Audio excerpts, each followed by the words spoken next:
Is the mind-body problem misconceived? If so, how so? Well, we have to ask first what it is. There is a classical mind-body problem, basically Cartesian. Descartes famously postulated res cogitans alongside of res extensa. So there's extended entity that's matter, physical, material. Then there's the mental world, which is separate from that. If I look for some connection between them. That was a perfectly reasonable scientific hypothesis. Nothing mystical about it.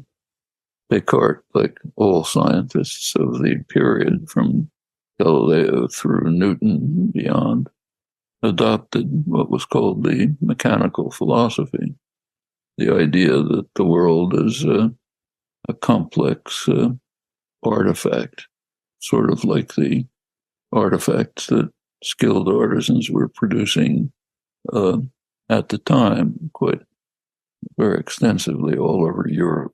Skilled artisans were producing mechanical clocks that could do all sorts of complicated things.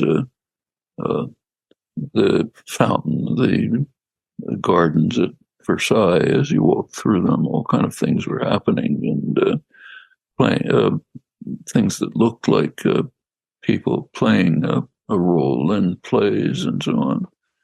And then Galileo, his contemporaries, and others, Leibniz, Newton concluded, well, that's what the world is, just a complicated system, but basically mechanical, gears, levers, things pushing and pulling each other and so on. Descartes just routinely assumed that, everyone did.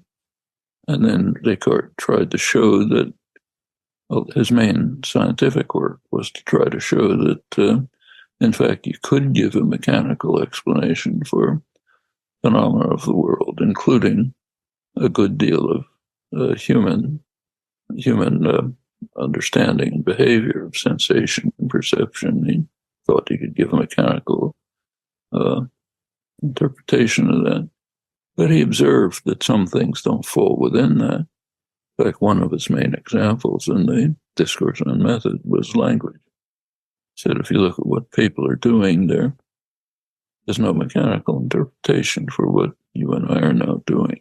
It's maybe impelled by circumstances, but not compelled by them. You could choose differently, and you choose appropriately. So somehow people are making appropriate, undetermined use of language in ways that we could call creative. It's a long history behind this. He wasn't the first to point it out. But then, like any scientist, he postulated a principle to account for this. That's the second principle, res cogitans. That's the classical mind-body problem. Well, it was the props were knocked under it by Newton, who didn't say anything about the mind, but he showed that the mechanical system is not true, showed the world is not a mechanical system. That's one of the main contents of Newton's Principia, is to undermine, to show that Descartes' proofs just didn't work. He'd had no account of the universe in mechanical terms. In fact, there isn't any. Newton postulated principles that are outside the mechanical world.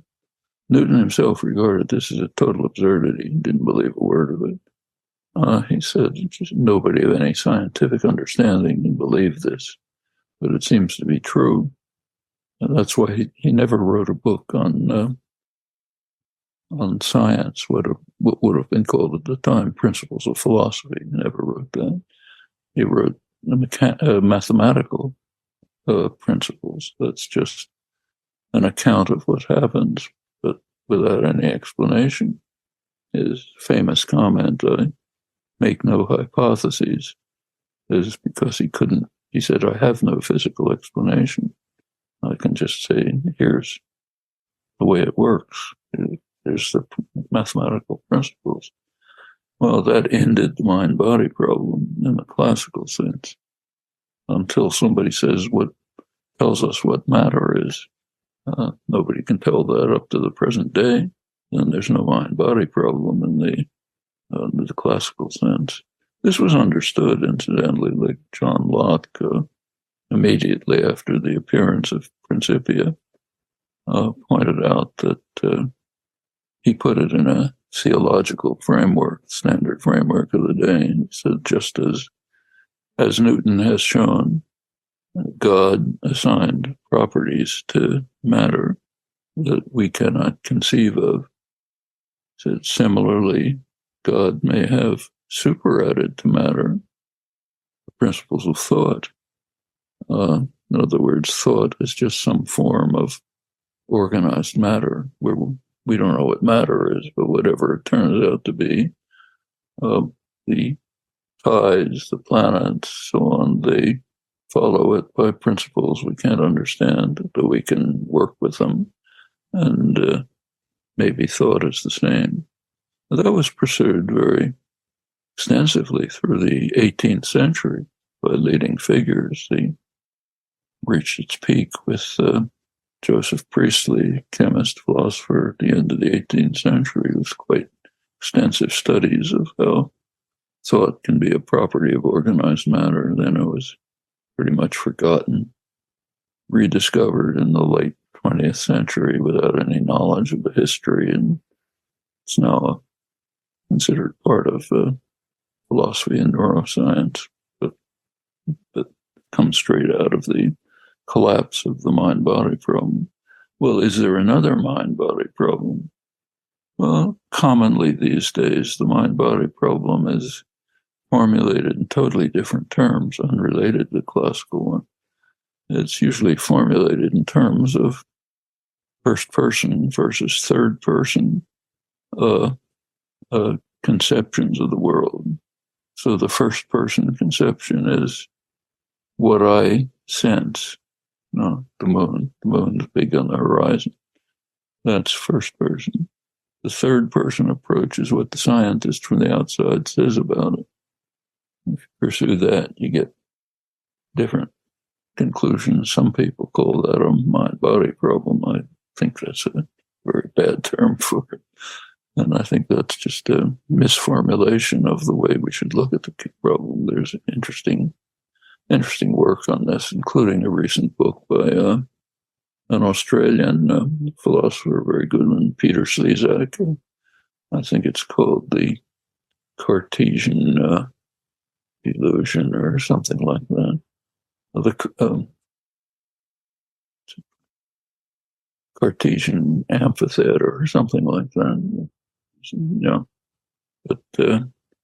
But that's now something like that is often called the mind-body problem, which it shouldn't be, in my opinion. There was the scientific question, which essentially was resolved by Newton. There's no body, there's no matter, there's no physical, so there's no mind-body problem. Thank you, sir.